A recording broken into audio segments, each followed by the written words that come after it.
5 hours, your time will be automatically run out. Just feel like he's stalking people.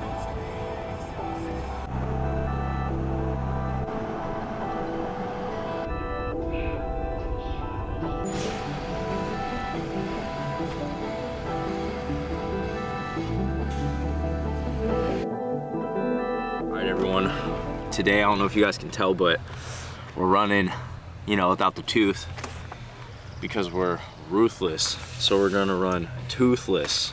Yeah, we're about to do this. We're gonna get to it.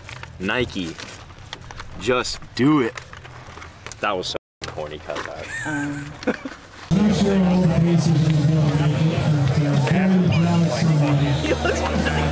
all the way to tip on fucking two. Honey buckets are back there as well. Coming up for a quick photo.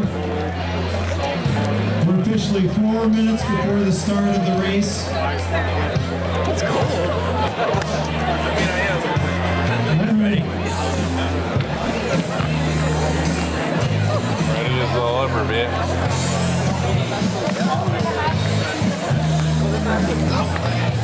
Sorry. Go time, get it.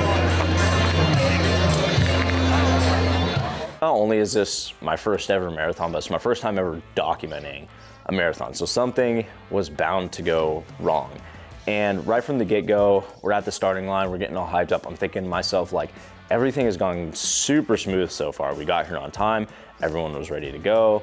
My camera crew was there, everyone was dialed in. So we get to the starting line, the guy just blows a whistle, we start rolling, and as soon as we start going, I see a policeman blocking off the road for no cars to go, and immediately I go, dang, how am I gonna document this? Because I started thinking to myself that, you know, they're gonna, you know, close the road for the entire day for the people running the marathon.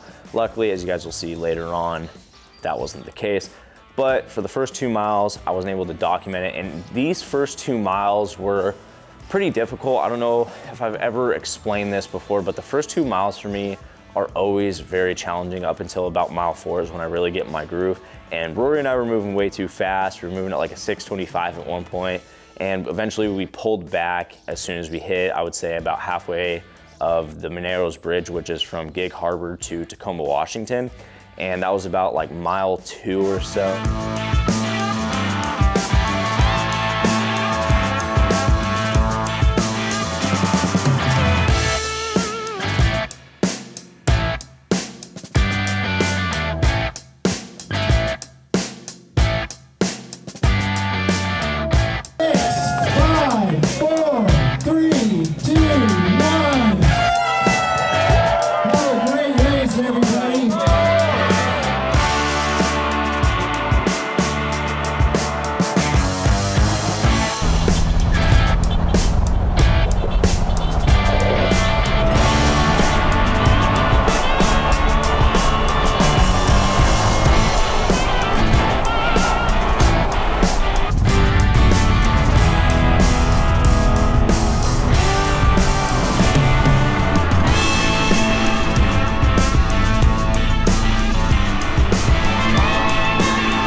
As soon as we got the Narrows Bridge and we're approaching mile 3, I see that, you know, my camera crew's back on deck with everything. We're good to go.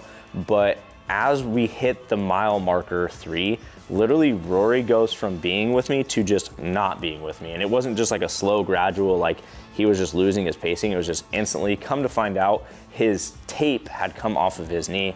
And so I'm sitting there in my head, I'm like, damn, you know, I think just the camaraderie of having him there was making this a lot more enjoyable. So then I thought to myself, like, dang, I'm gonna have to be in my head for the whole entirety of 23 more miles. After I lost Rory, I finally caught up to someone that I had recognized, and his name is Roman. We went to school together in high school, and we were just kind of catching up, and we're talking at a 7 minute per mile pace. Hence, I was trying to go for a 7:45 minute per mile pace because I knew that'd keep me under a 3:30 total, because my goal was to get under a 3:30 total for the marathon. And so we're talking, he's moving at a fast pace, I'm moving at a fast pace, but I finally hit the mile marker 4 when I start to get into my rhythm.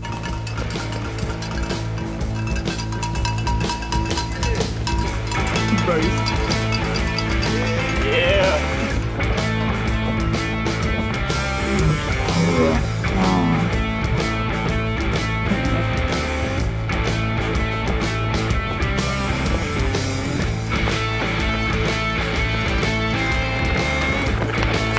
motherfuckers.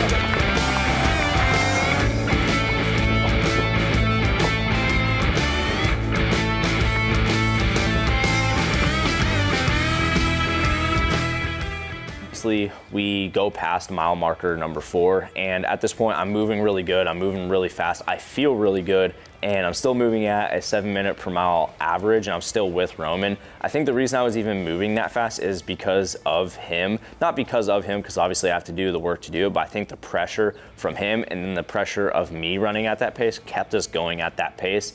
And at this point we're entering 5-mile drive, so I think this is like mile 9 of the course. And so 5-mile drive is, in my opinion, one of the weirder kind of parts of the course, because it's a bunch of little like curves and a bunch of little small up and down hills, and my foot actually goes numb while I'm running this part of the course, and I'm starting to think to myself, like, I'm not stopping. You know, the whole point of a marathon isn't to stop a bunch, and I was, you know, considering the fact that I might have to pee later, and so I was like, I can just run past, you know, my stupid foot being numb. I don't care. And eventually it did go away. And then I lost Roman, I think at around 11 or 12. So then I'm thinking to myself in my head, okay, Levi, if you want to continue to hold the 7-minute per mile pace, it's going to be up to you. It's not up to Rory. It's not up to Roman to put this pressure on you. It's up to you and yourself only. So hold this.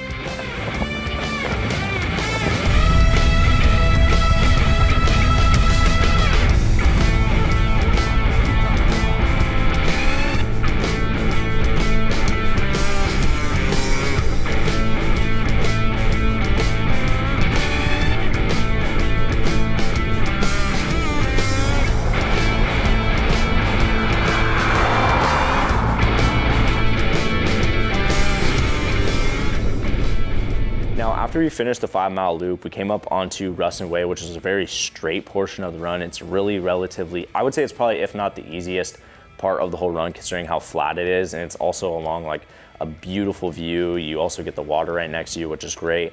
And so at that point though, there is mile marker 16. And the reason I say it like that is because even before the race and even the day before the race, I was thinking about, dang, mile 16, it means I still have 10 more to go. And so when I finally hit that mile marker, it wasn't like I had a pressure on myself where I was like, okay, mile 16, let's keep it going. We only got 10 more left. It was more of like, dang, we still have 10 more left. And my brain did not like the thought of that. Like, it was trying at this point to throw everything it had at me to get me to stop. Obviously, I didn't stop. I kept going. And also at this point, I used the restroom really freaking bad.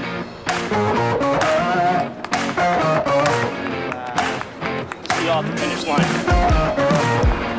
Are you there?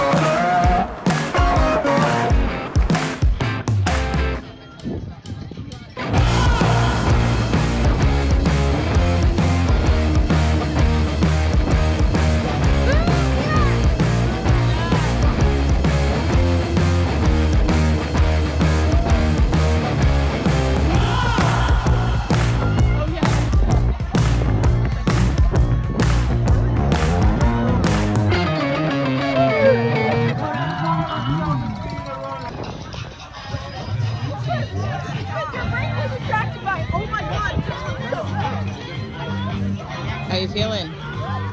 Good job. Thanks, Mom. I was gonna cry at the finish line, but then I didn't cry. Good. Well, not because it hurt. You go into dark places. Thanks, Mom. The hardest miles during this whole race, kind of toward the end, were mile 17 and mile 25. I think it was like the last mile that gave me a lot of trouble. So at mile 17, there was like this slight incline overpass that you go through into downtown Tacoma, which was like the last area where you turned around. And that area really messed me up because not only was there like the last uphill and I'm already tired, but there was like weird turnarounds and stuff that were obviously unavoidable because it's part of the race. And coming up to mile 25, not only is my form off, not only is everything off, not only am I moving like way slower than I previously was. I remember at one point I was moving at like a 10:05 and I'm just thinking to myself, like, dude, we have to get below 3:30. Like this is what we set out to do. I know we can do it. And so at this point, every single negative thought possible comes into my head in a way that actually helps me, because obviously my brain is throwing every trick in the book trying to get me to simply just quit the race and just stop. But then I started thinking about, some of you guys know I have a friend that passed away in November of 2022, and I started thinking about that, and then I almost started crying, and then that started taking my breath away. So I was like, okay, don't do that. And so the last mile was just full of just crazy stuff, because then I almost felt like I was gonna throw up too. Thought I was gonna piss myself. It was like just it was literally a roller coaster of a mile, like that last 25 mile right there. It's not the last mile, but it was one of the last miles. And so finally got there and did what I needed to do and finished out the race strong. Well, we finished, and my camera crew didn't come at the finish line in time. Yes, it was my fault. I take account ownership. We have this right here. I kind of was blanking. It says 30 out of 50. There's more people in that running the marathon. I think it's based on a chunk of time. I'm in so much pain. Like, it's so hard to focus on this. We're gonna wait for Rory to get back. Call it good. So, see you guys in a little bit. We'll go over the race a little more. I'm just in so much pain. I don't even want to really talk right now. Come on, Rory. Come on. Come on. Oh yeah. Oh yeah. Yeah. The man, the myth, the legend himself, Willie motherfucking Holland.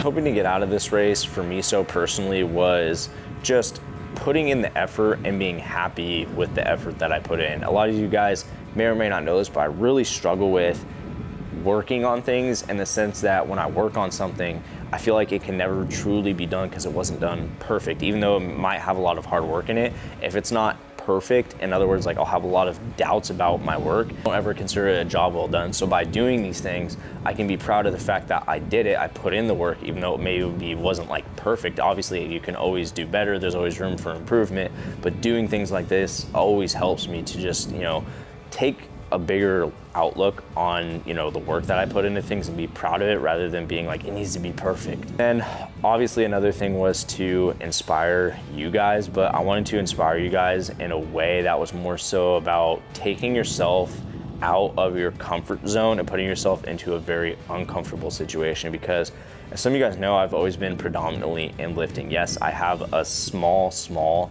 running background, but it was never to the extent where I had ever ran over 10 miles ever. And so the fact that I did 26.2, the furthest I'd ever ran in my life, was just, it was something. You know, it was something that I never thought I was ever gonna be able to do in my lifetime. And I just wanted you guys to see that you don't have to, I would say, have credentials. You don't have to have a reason or explanation for anyone to do something. As long as you believe in yourself that you can do it, you can go out and do it. That's it. I'm excited. Hopefully one day, because I do have a goal of qualifying for Boston. I do want to do that. I don't know if that's gonna be next race. I don't know even when that race is gonna be. All I know is for right now, I'm going to just take on the next step wherever God's calling me to, and I'm gonna run with that. And I think right now, work a lot more on KillBuillt and just focus primarily on that. That being said, as always, I hope you guys liked this video. If you guys did, be sure to give it a like. If any of you guys are new here, do not forget to press that subscribe button, because you guys know we'll be back. And as always, die trying to do to love, the sky's the limit.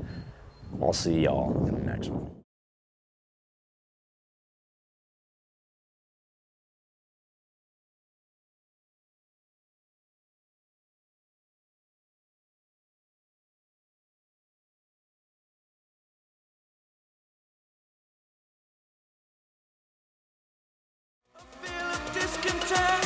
I'm finally facing it all, fearless.